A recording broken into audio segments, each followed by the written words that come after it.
Hello, Doug. It's good to see you again, my friend.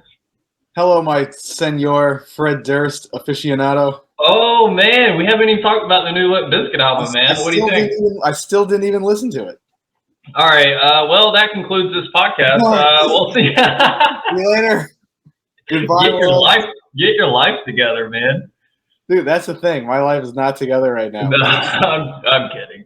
Yeah. Limp Bizkit should be, or that new album should be first priority. And ever since it dropped, I had zero time to do anything. But man, I was on it. I was like, yes.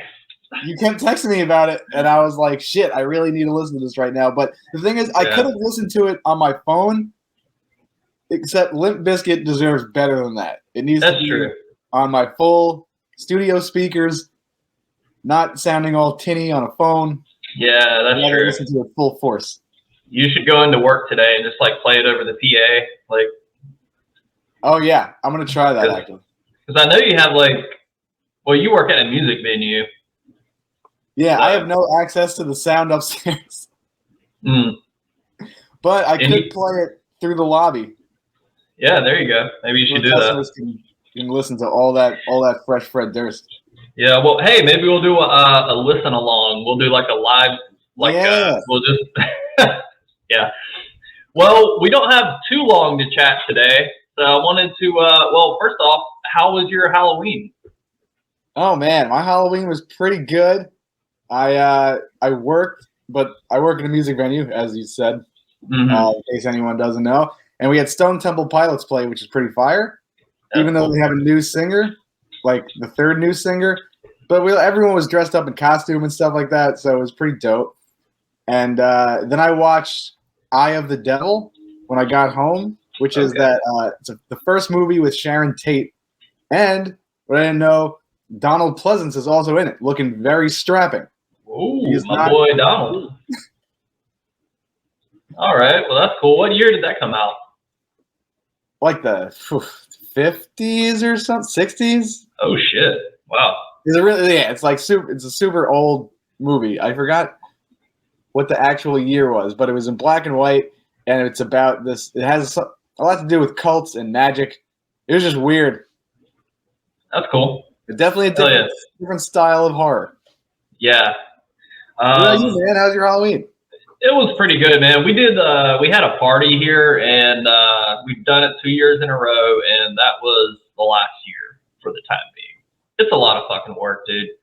Like, trying to juggle the podcast, work, plus, like, going all out with decorations for this party and making sure that's okay. It's just a lot. So, yeah, even if your house is spooky year-round, you always want to amp it up for Halloween. Exactly. Yeah. What did you dress up as? Well, I had two costumes. So I had one was the killer from The Town That Dreaded Sundown. Okay. You ever saw that movie? You know what? I haven't. I know. Shame on me. Ring the shame bell. I haven't seen it yet. It's not as bad as not seeing Halloween Kills or anything. Oh my god. Okay. Look, we don't have a lot of time. We're not getting into this right now, okay? Okay. That will be like a 3-hour podcast. I fucking knew it. Like, after I saw that movie, I think I texted you. I was like, you're going to fucking hate it. But I still went in with an open mind. I was not... Listen, I go into everything with an open mind. Yeah. But if it sucks, then it sucks. Well, hey, I mean, like I said, we're not going to talk about it right now, but... I mean, I had mixed feelings on it. There was a lot of stuff I liked, and a lot of stuff was just flat out stupid and bad writing and all of the above. So, I mean, it was no Malignant, but exactly yeah, right. Oh my god, that movie's so much better than Malignant.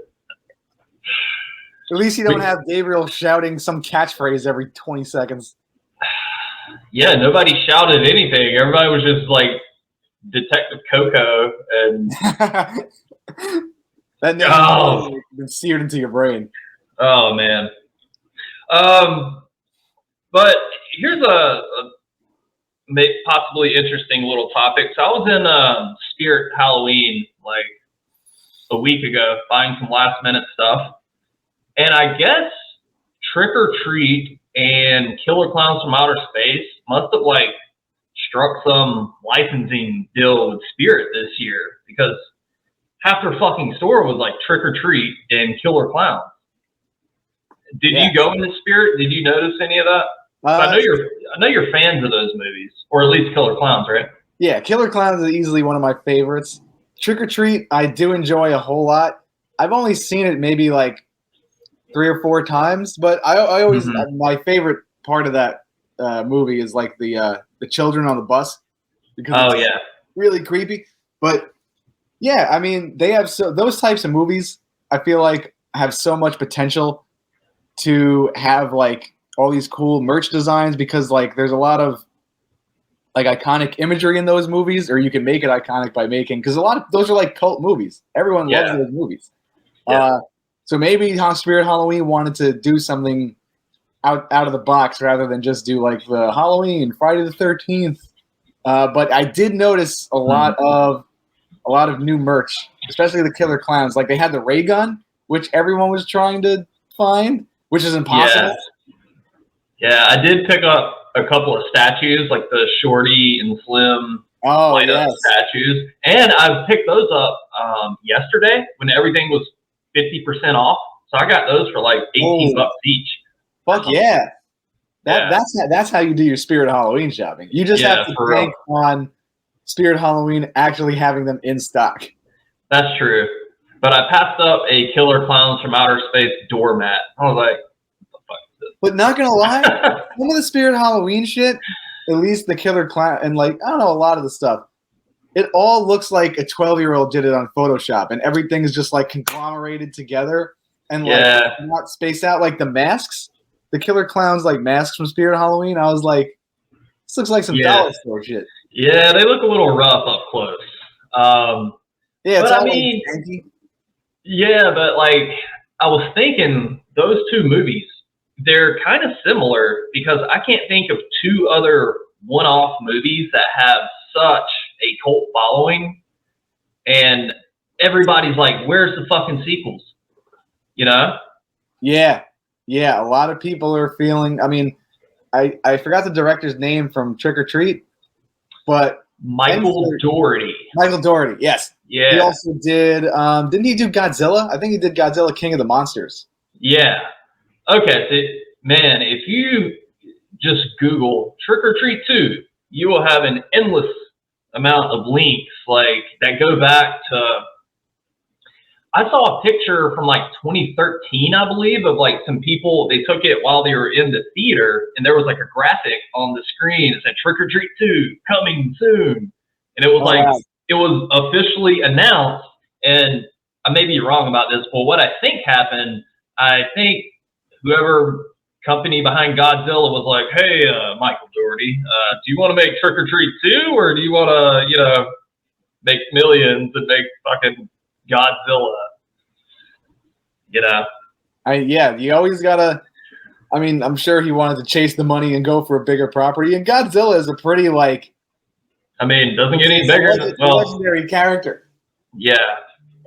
So that's a cool opportunity to get, but hopefully Trick or Treat 2 isn't out of the cards because it could have been like the next Creep Show type of deal. There's like really none of that. We have like VHS, which is awesome, and then they had like ABCs of Death, which was pretty cool, which was like the 50 like short films, and all the horror directors got a chance to do it. But like Trick or Treat, anthology. Yeah. Could have been like another anthology type of series. Yeah, I mean it's pretty much ripe for a TV show. You think so? How do you like the Creep Show TV show? It's okay. Yeah. I feel like those like long form type of. I'm not a fan of horror TV shows. Like I'm kind of over. I mean, it works sometimes, but not everything needs a TV show. At least the TV shows that are horror related that are out right now, it's already stuff that we've seen before. Like we have already saw the story fleshed out because it's like a TV show adapting a movie, which has already been told. And like we know the story. it's hard to shoehorn in anything new because like we're already so familiar with the older source material. Like the Chucky TV show you said you watched and you were kind of like mixed on it. Yeah. I haven't watched the latest episode. I've seen the first 2 or 3.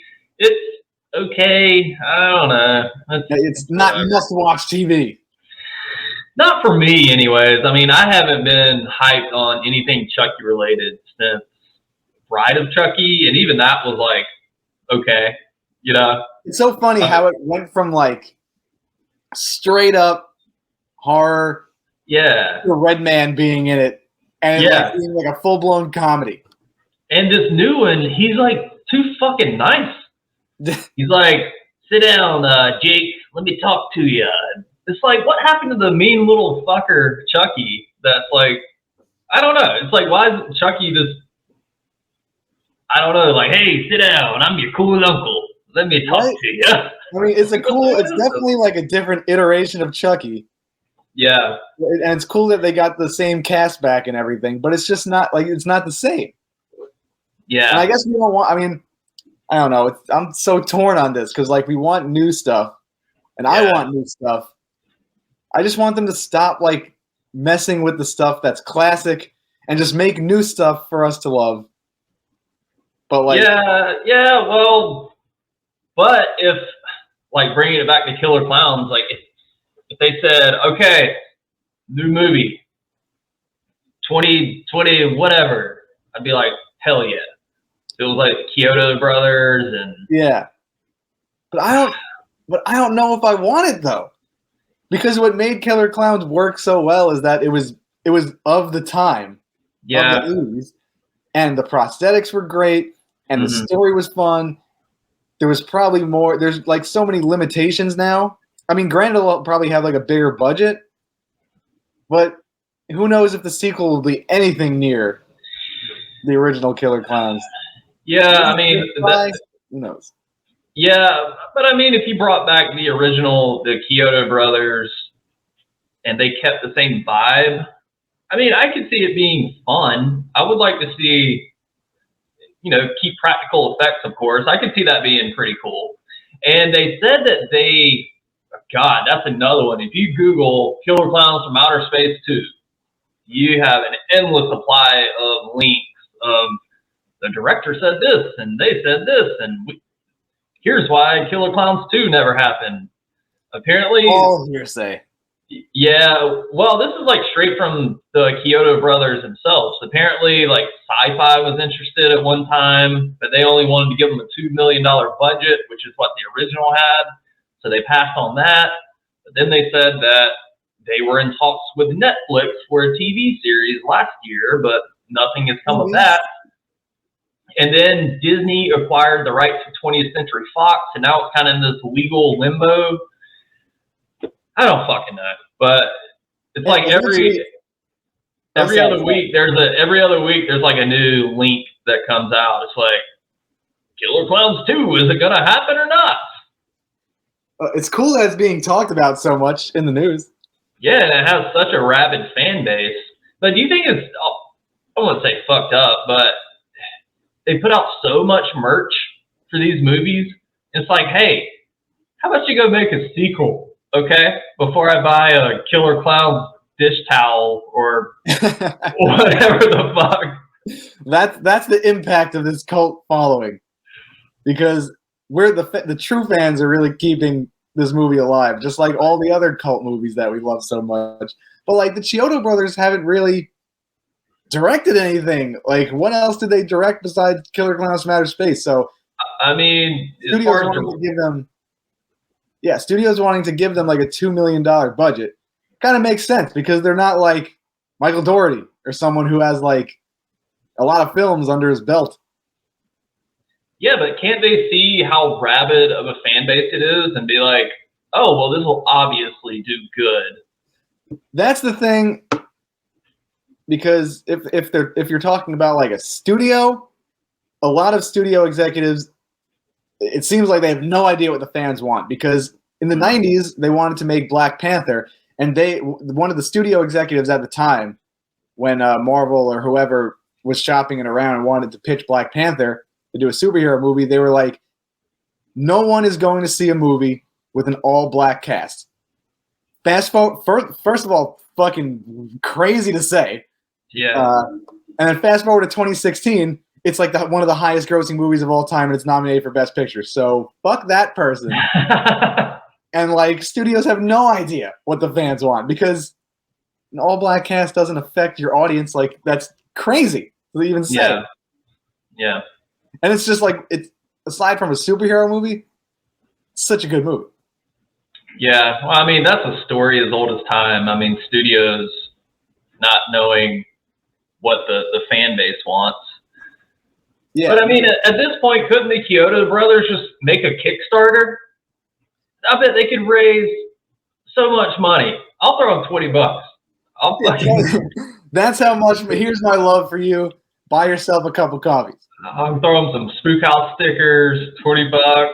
Offer them some massages. Oh yeah, Doug just found out today I'm a massage therapist. I have my own business. They're like, what? Yeah, you could offer to be their on-set masseuse. Hey, yeah, I can give Shorty a massage. Offer them your fingers. But I'll be like that scene in Killer Klowns where they arrest him, but his hands pop up. Yeah. Except you're in movie territory now. Killer masseuses from outer space. Oh shit! But yeah, man, I want a sequel to that movie because damn it, that's a top 5 for me. I mean, yeah, easily. I mean, if they make it, I will definitely be excited about it. I feel like I would be more excited about that than a sequel for like Scream, which I'm excited about, but like, okay, I'm still on the edge of. I'm just very curious and very like I don't want to be disappointed, like I was with Halloween Kills, which I already knew going in. I might have been a little bit disappointed. Yeah, I mean, as we stated, which I figured you would be. Well, hey, speaking of sequels, are you crunk about Hocus Pocus 2? All right, this is another hot take. You don't like it? No. I don't really. I have like no attachment to Hocus Pocus. Okay. Like it's a fine movie, but like people are going hard for it, and I'm with it. As long as they hold up, like they keep the original like that atmosphere of the original, and that's cool. But I don't know. I just feel like with sequels, it's hard to capture the same atmosphere that you did when it was first made. Like what's that remake that they just came out with like last year with Anne Hathaway has like the Fright Night mouth, The Witches? Oh, I don't know. I missed that one. Was that a remake? Yeah, it was a remake from, I think it was. Oh, the Angelica Houston movie, The Witches? Yeah. I'm pretty sure it was that. I don't remember because it was just not good. Okay. No, I didn't even hear about that one. But I did see some behind-the-scenes videos of people showing where they're filming Hocus Pocus 2, and I think it's up in Rhode Island or something. They're filming it like right now.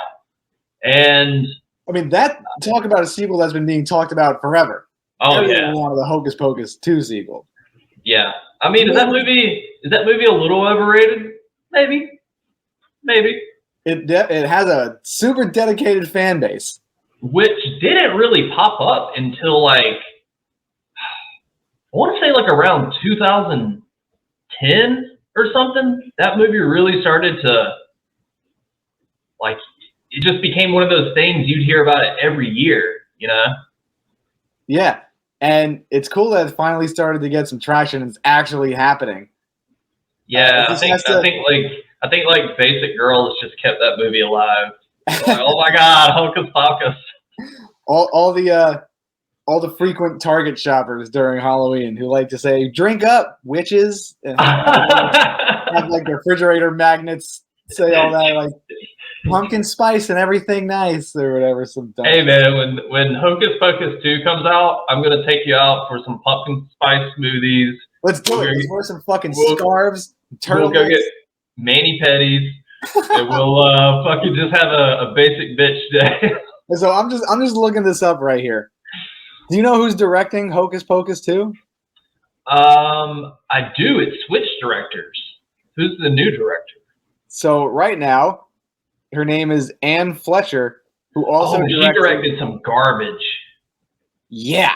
So what movies did she direct? Step Up, 27 Dresses, The Proposal, The Guilt Trip, Hot Pursuit, a couple of This Is Us episodes, and yeah, that's it. So, Yowza. Also the writer. I'm just looking this up now, so we have more to go on. Jen D'Angelo. It's cool that it's a female-fronted project. I like that. And the writer, the writer kind of like didn't do anything. Huh. She wrote one episode of the Young Rock show. Never heard of. No, it's about The Rock. Oh shit! Oh, that's right. That was a TV show. Yeah. Man. I don't know if it's still happening. She wrote a couple episodes on Workaholics. Did she write the bars on his rap song? My friend, I don't think I told you this. My friend texted me the other day, sending me a song. It's like a new Tech Nine song, and The Rock. We talked about this. We talked about this on the last podcast. Oh shit! Yes. Okay. Yeah. Okay. Never mind. I'm sorry.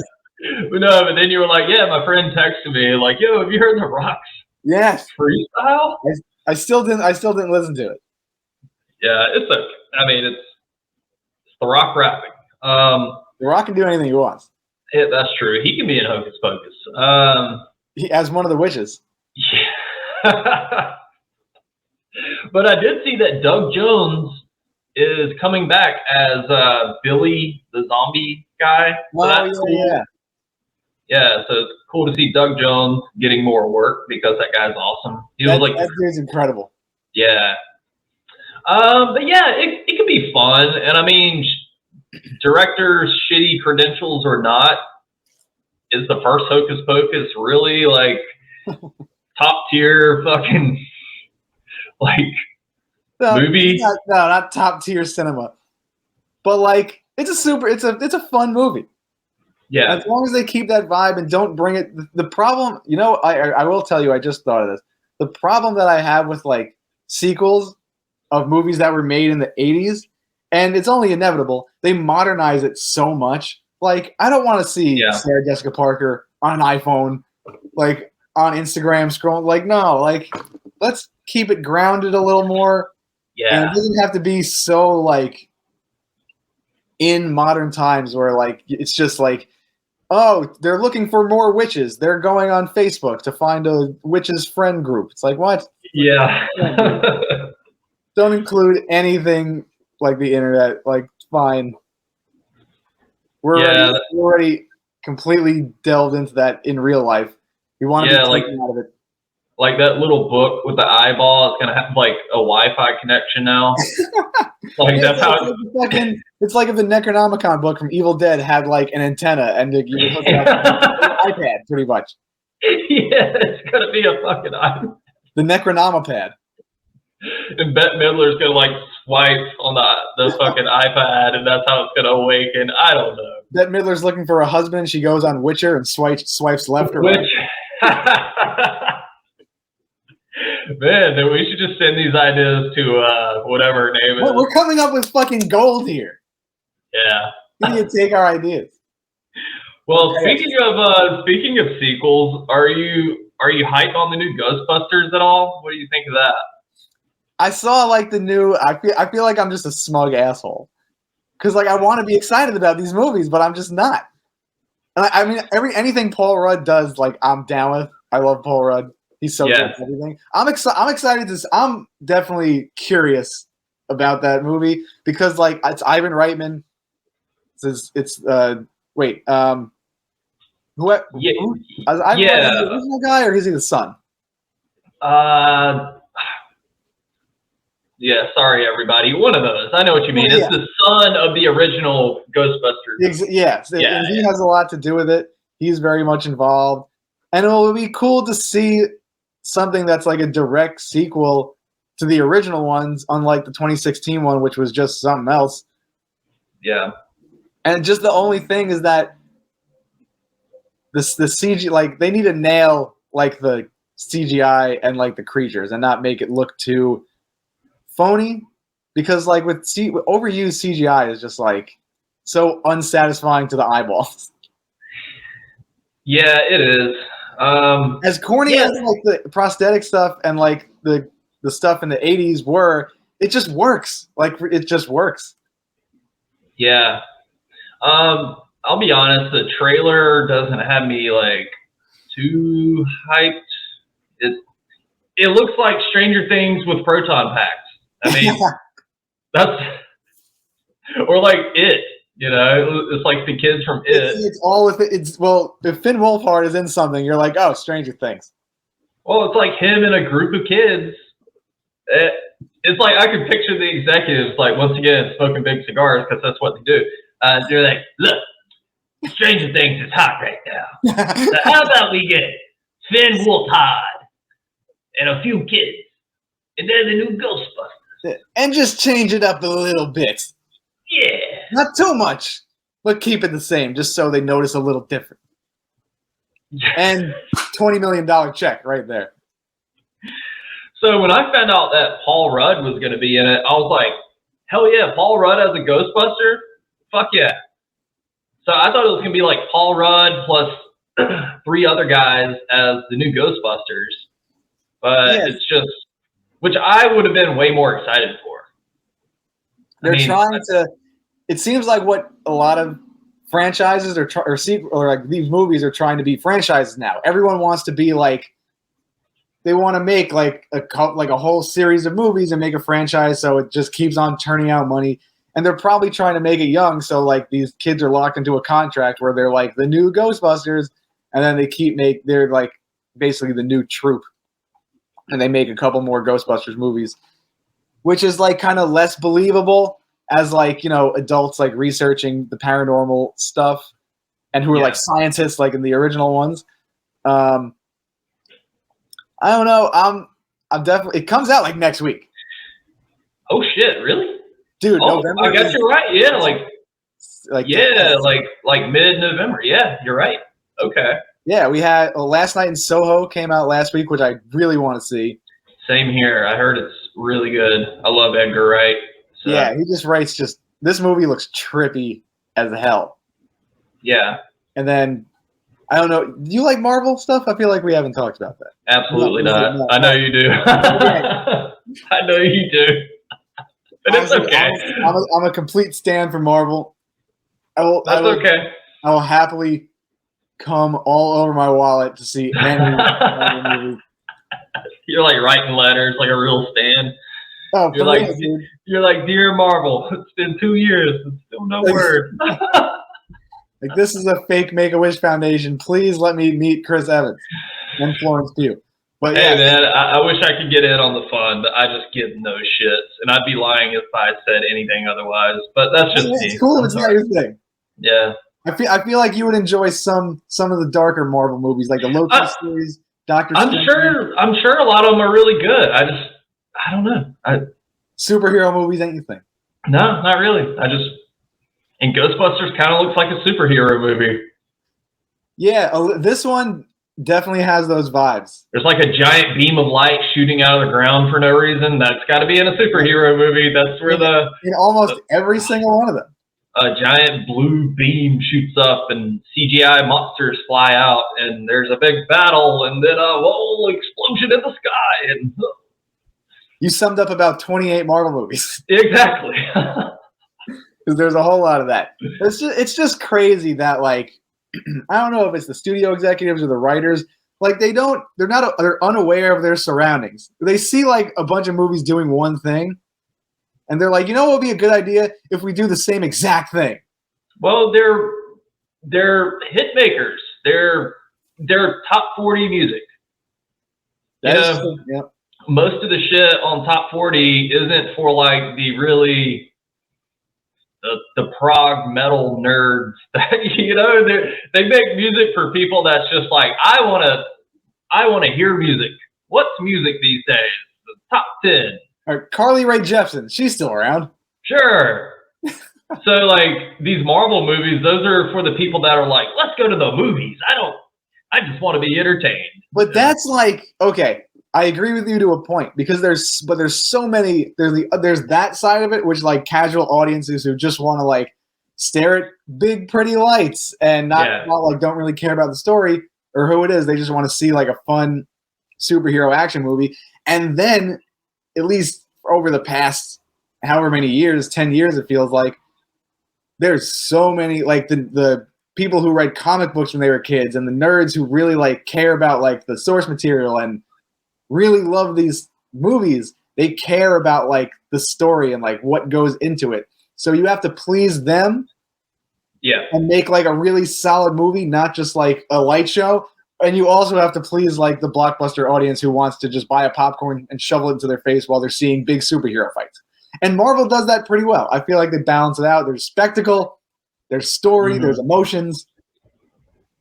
Well, you would know better than me. I'm kind of talking out of my ass. I'm just old man yelling at clouds. Like, why, Marvel? Why do you make me do this? Is there anything coming out that you're pretty stoked on, other than Scream? That's the big one. Is anything? I'm trying to. Did you see the preview for The Black Phone? I'm pretty excited about that. I do think that's very creepy. The mask is really cool. Yeah, the mask is dope. They definitely showed a lot in the trailer, which I didn't need to see. It looks like a pretty solid movie. It is Blumhouse, which I'm not too psyched on. So when I was watching the trailer for like the first half of it, I was like, hell yeah, Ethan Hawke, creepy mask. Yeah. Okay, cool. But when like dead kids started calling the phone, and I'm like, all right. Yeah, at least it's intriguing enough to want to go see it in the theater. Yeah. One of my horror trope that I just can't get on board with, I've always hated, is like creepy kids. When it's like, ooh, scary little 8-year-old. I'm like, get the fuck out of here. Oh. You're just too scared of it, and you don't want to admit it. That's exactly what it is. But I don't know for some. Like, yeah, go ahead. Oh, sorry. What were you gonna say? Oh, nothing. Just talking more shit. Go ahead. That's what we doing here. We talking shit. That's what we doing, baby. Talking shit. 25-8. What the fuck was I gonna say? Strong Island, baby. 516-631. Represent. Dude, did you grow up with like?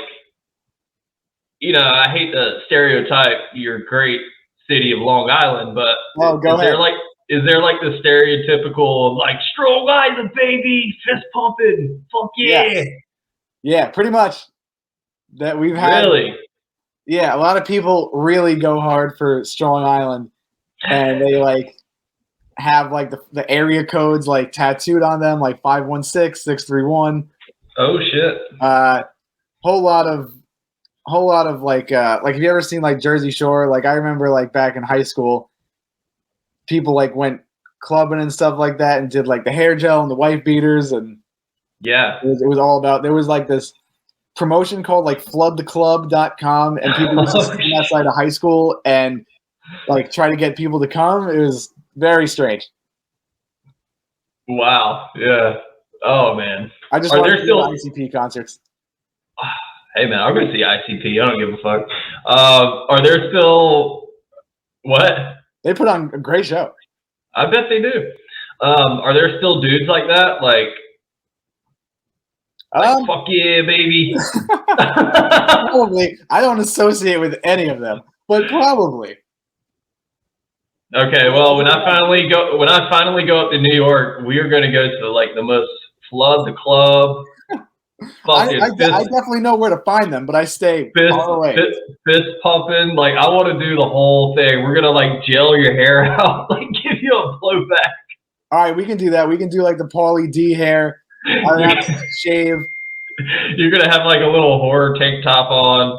We're gonna do it up. Dude, me and my friends so there was this club in where I grew up, Levittown, called Club 2468, and it was right on this like big main road, and they had like, fucking beat up style stuff, and it was just like the girls on MySpace who took pictures like that. Sure. And it was back in the day, and me and my friends were like bored one night, and my one friend Anthony, his dad did like construction work on the building, so like we're bored, let's just go here because we could get in for like free and pay no cover. So we're just like, fuck it, like let's see what this is all about. We stayed there for about 8 minutes before we were like, fuck this, like this is not our scene. There's muscle-bound dudes with white beaters on, just dripping hair gel, with glasses, trying to hit on girls that aren't even looking in their direction. And we were just standing there in like all black, like, yeah, like, we should probably leave. I don't know if you ever had that down where you are. There are versions of that, maybe not like fist pumping Guidos, but I've walked into a few bars and it's just like bro central, like just, we get like there's like the country bro bar, they got the 3 doors down bumping, and oh my God, it's just like the shitty dudes that like never left their hometown. There's nothing wrong with that, but you know what I mean? Like the people who still like do the same shit in high school, except they're like 32. Exactly. Like I've walked into many a bar and went like, well, this is going to be a 1 beer bar for me. I'll see you later. Let's get this beer to go. Yeah. You put this in a to-go cup, please. Yeah, we're going to take this Long Island iced tea back to the house. Oh, shit. That's obviously where Long Island iced teas originated. In Long Island, I'm assuming. It sounds accurate. I don't drink or anything, so like I have no idea. Unless you're talking about Poland Spring, I have no idea. Okay. Yeah, I'm assuming that's where Long Island iced tea came from. I don't think there's any other Long Islands out there. Yeah. How much more time do you got, Doug? You probably got to hop off here, huh? Oh shit! Yeah, it's 11:15. I gotta. Yeah, I don't wanna make you late for work or whatever. Well, there was more. We covered a lot of shit in a half hour. Yeah, I tried to. I had like a list of movies I wanted to hit, but we'll save those for another time. Yeah, we got to record another one, and we could go down the list. Yeah, and you can spew verbal diarrhea about Halloween Kills next time. We should do a watch along of Halloween Kills and just trash it the entire time. Oh my God! Listen, man, I wanted to like it. It's okay. Hey, a lot of people hate it. A lot of people love it. A lot of people are torn on it. Call me Natalie Imbruglia because I'm torn. Okay. If you want to break out into some, all right, man, we can do it.